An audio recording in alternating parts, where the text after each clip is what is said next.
안 됩니다. 이 버섯 절대 드시면 안 됩니다. 주변 사람들이 놀라 저를 쳐다봤습니다. 무슨 소리요? 잔치를 준비하던 안주인이 의아한 얼굴로 물었습니다. 제 혀가 이 안에 독버섯이 섞여 있습니다. 과연 제 말은 사실이었을까요? 저는 홀로 생계를 꾸려가던 옥순이라 불리우던 아낙네였습니다. 매일 산으로 나물과 버섯을 캐어 장에 내다 팔아 근근히 살아가다 제게 특별한 재능이 있다는 걸 알게 되었습니다. 바로 혀로 모든 것을 구별해내는 능력이었습니다. 먹을 수 있는 것과 없는 것을 정확히 구별할 수 있었습니다. 다른 사람들은 눈으로만 봤지만 저는 혀로 미세한 차이까지도 느낄 수 있었습니다. 독버섯도 혀에 닿는 순간 특유의 쓴맛과 얼얼함이 느껴졌죠. 덕분에 한 번도 잘못된 버섯을 캐온 적이 없었습니다. 장에서도 제 버섯은 믿을 수 있다고 소문이 났죠.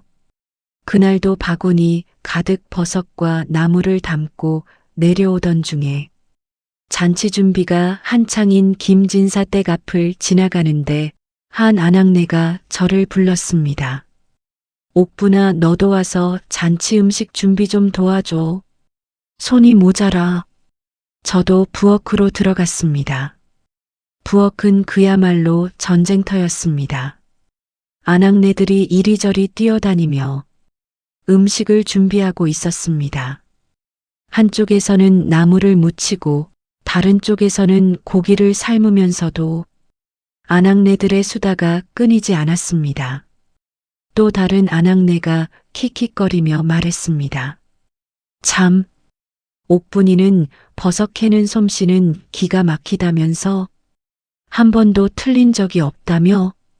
저는 아무 말도 하지 않았습니다. 이런 말들에 익숙했으니까요. 그때 나인이 큰 소리로 외쳤습니다. 자, 여기들.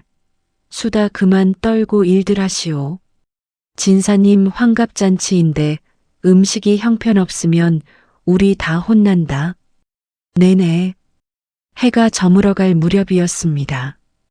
부엌 한쪽에서 수상한 움직임이 보였습니다. 옥분이는 떡시루를 옮기다가 우연히 주변을 살피며 검은 보자기에서 무언가를 꺼내 버섯 바구니에 몰래 섞어 넣고 황급히 나가는 진사님의 조카 김서방을 보았습니다. 저는 심장이 두근거렸지만 잠시 망설였습니다. 괜히 나섰다가 또 무시당하고 혼날 수도 있어. 하지만 호기심을 참을 수 없었습니다. 조심스럽게 버섯 바구니로 다가가 살펴보다가 제 혀가 심하게 쓰리고 마비되는 느낌이 들었습니다. 이 느낌 분명히 알고 있었습니다. 독버섯이었습니다. 황급히 뱉어냈습니다. 입안을 물로 헹구고 다시 확인했습니다. 총 5개의 독버섯이 섞여 있었습니다. 눈으로 구별할 수 없게 교묘하게 일반 버섯들 사이에 숨겨져 있었습니다. 큰일이다. 이대로 두면 사람들이 죽을 수도 있어. 저는 주방 책임자인 나인을 찾아갔습니다. 나으리, 큰일 났습니다. 뭐냐? 바쁜데 웬 소란이냐? 저 버섯들 중에 독버섯이 섞여 있습니다.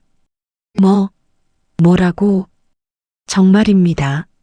제가 혀로 직접 확인했습니다. 이 천한 것이 무슨 헛소리냐? 저 버섯은 한양에서 특별히 공수해온 귀한 것이다. 하지만 닥쳐라.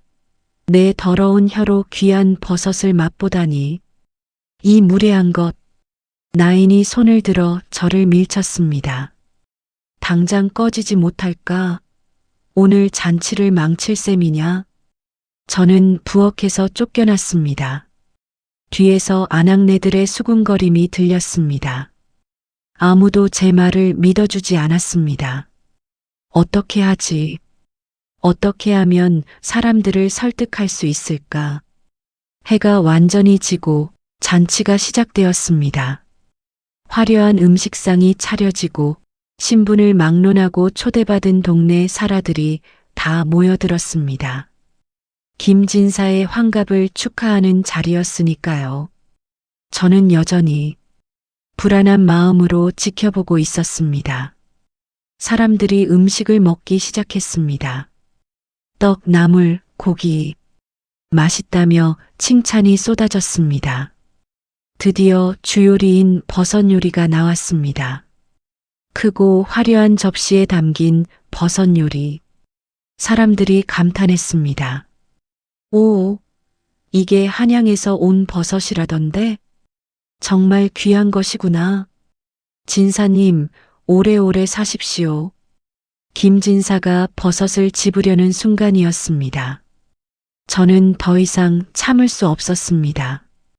사람들 사이를 헤치고 달려나가 상을 엎어버리며 소리쳤습니다. 안 됩니다.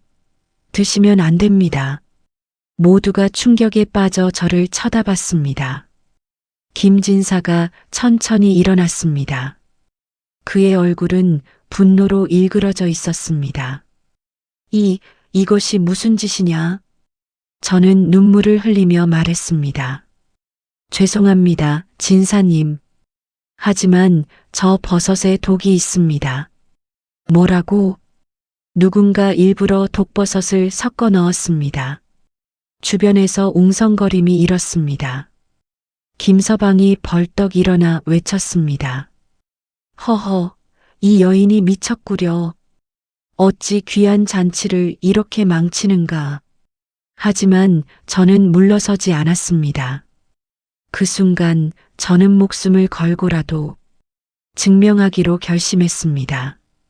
그리고 엎어진 버섯들 중 하나를 집어들었습니다. 제 혀가 기억하는 그 독버섯이었습니다. 제가 증명하겠습니다. 독버섯을 직접 입에 넣었습니다. 안 돼. 누군가 외쳤지만 이미 늦었습니다. 혀에 살짝 댔습니다.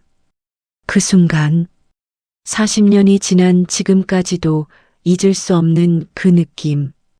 쓴맛이 입안에 퍼졌습니다. 혀가 얼얼하고 마비되기 시작했습니다. 목이 조여왔습니다. 이것 보십시오.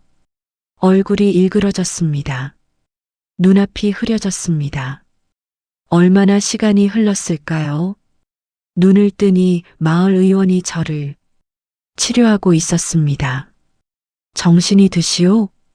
의원의 얼굴이 심각했습니다. 이 여인, 살 수 있겠소? 다급한 김진사의 목소리였습니다. 독을 많이 먹지 않아 다행입니다. 이것은 분명 독버섯입니다. 도구산 버섯이라 불리는 것으로. 뭐라고? 그렇다면 내가 먹었더라면 목숨을 잃었을 것입니다. 주변이 술렁거렸고 의원은 말했습니다. 제가 직접 확인했습니다. 엎어진 버섯들 중 5개가 독버섯이었습니다. 이 여인이 목숨을 걸고 진사님을 구한 것입니다. 손가락을 들어 김서방을 가리켰습니다. 제가 봤습니다. 숨을 헐떡이며 김서방을 가리키며 저 사람이 버섯에 독버섯을 섞는 걸. 아닙니다. 저는 아무것도. 김진사가 차갑게 명령했습니다. 저자의 방을 수색하라. 얼마 후 하인들이 손에는 남은 독버섯들이 담긴 검은 보자기가 들려 있었습니다. 김서방은 그 자리에 주저앉았습니다. 김진사가 차갑게 물었습니다.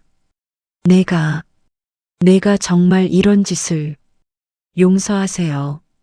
재산에 재산에 눈이 멀어 김서방이 바닥에 엎드리며 울음을 터뜨렸습니다. 삼촌님께서 돌아가시면 이런 페류나가 삼촌을 죽이려 하다니. 김진사의 얼굴이 굳어졌습니다. 이 페류나 같으니. 목소리가 떨렸습니다. 끌어내라. 관가에 넘기도록 하라. 삼촌, 삼촌, 용서해 주십시오. 하지만 김진사는 고개를 돌렸습니다. 김서방의 울부짖음이 멀어졌습니다. 김진사가 저에게 다가왔습니다. 이 여인의 목숨을 구하시오. 의원에게 명했습니다. 그리고 제 손을 잡았습니다. 그리고 회복하거든 내 은혜를 갚겠소. 진사님, 무엇이든 원하는 것을 말하시오. 아무것도 필요 없습니다. 그저 진사님께서 무사하시면 그것으로. 그리고 다시 의식을 잃었습니다. 한 달이 지났습니다. 하지만 제 혀는 예전과 달라져 있었습니다. 독의 영향으로 한동안 아무 맛도 느낄 수 없었습니다. 하지만 시간이 지나면서 천천히 회복되었습니다. 그리고 김진사는 좋은 땅을 하사했습니다. 덕분에 가난에서 벗어났습니다. 더 놀라운 일이 일어났습니다. 제 특별한 능력이 마을에 알려진 것입니다. 사람들이 저를 찾아오기 시작했습니다. 예전에 저를 무시하던 사람들도 마찬가지였습니다. 그렇게 1년이 지난 어느 날 이웃 마을에서 갑수라는 농사짓는 평범한 총각이 찾아와 청혼을 했습니다. 오랜 고민 끝에 저는 그의 청혼을 받아들여 조촐한 혼례를 올렸습니다. 김진사도 축하해 주었습니다. 그렇게 새로운 삶이 시작되었습니다. 그리고 서기 복순이 그리고 막내 돌쇠까지 얻었습니다. 새 아이와 함께하는 삶은 바빴지만 행복했습니다. 그렇게 아이들이 자라 서기는 10살, 복순이는 8살, 돌쇠는 6살이 되었습니다. 저는 아이들을 데리고 자주 산에 갔습니다. 나물과 버섯을 캐러 다니며 구별법을 가르쳤습니다. 그저 신기하게 쳐다보기만 하는 서기와 돌쇠랑은 달리 복순이는 엄마, 저도 해봐도 돼요? 안 돼, 복순아. 위험할 수 있어. 하지만 저도 뭔가 느껴지는 것 같아요. 저는 깜짝 놀랐습니다. 설마 이 아이도? 조심스럽게 안전한 버섯 하나를 복순이에게 건넸습니다. 엄마, 이 버섯 달달하면서 고소한 맛이 나요. 이 아이 정말 나처럼. 그날부터 저는 복순이를 특별히 가르치기 시작했습니다. 복순이의 능력은 놀라웠습니다. 엄마, 왜 저는 이렇게 느낄 수 있는 거예요? 그건 하늘이 우리에게 준 특별한 선물이란다. 그렇게 또 세월이 흘렀습니다. 70세가 된 저는 이제 마을에서 가장 존경받는 어르신이 되어 있었습니다. 이웃마을 박진사 댁의 혼례로 박진사가 직접 저를 찾아왔습니다. 옥분 어르신, 오늘 혼례 음식 검수를 부탁드립니다. 복순이도 함께였습니다. 모녀가 함께 잔치 음식을 검수하기 시작했습니다. 하나하나 꼼꼼히 확인했습니다. 좋은 향이야.